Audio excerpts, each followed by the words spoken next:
ఇవాళ భద్రాచలం రామరావు రెడీ ఈరోజు భద్రాచలం వచ్చాము. ఫ్యామిలీతో వచ్చి దర్శనం చేసుకున్నాం స్వామివారిని. పట్టాభిషేక కార్యక్రమంలో యాక్చువల్గా పాల్గొంచుకున్నాం. ఎప్పటి నుంచో రాముల వారిని దర్శనం చేసుకోవాలనుకున్నాం. లక్కీగా ఈరోజు కుదిరింది. నిజంగా చాలా అద్భుతంగా చేశారు. ఇక్కడ ఉన్న ఈవో గారు కానీ, ఇక్కడ ఉన్న భక్త కుటుంబం కానీ, మా ఫ్రెండ్స్ కానీ అందరూ కూడా చాలా బాగా చూశారు. నెక్స్ట్ మాకు కూడా మంచి దర్శనం లభించింది. ఇలాగా అంటే ఇక్కడ మెయింటెనెన్స్ కానీ అన్నీ ఎంత బాగున్నాయంటే అంత బాగున్నాయి. కల్చర్ కానీ నిజంగా ఇన్నాళ్ళు చాలా మిస్ అనిపించింది.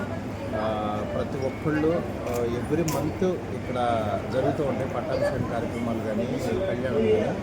ప్రతి ఒక్కళ్ళు ఇక్కడికి వచ్చి దర్శనం చేసుకుని జరిగితే చాలా మంచి జరుగుతుందని విన్నాను. ప్రత్యక్షంగా చూస్తున్నాము. నిజంగా చాలా హ్యాపీగా ఉంది.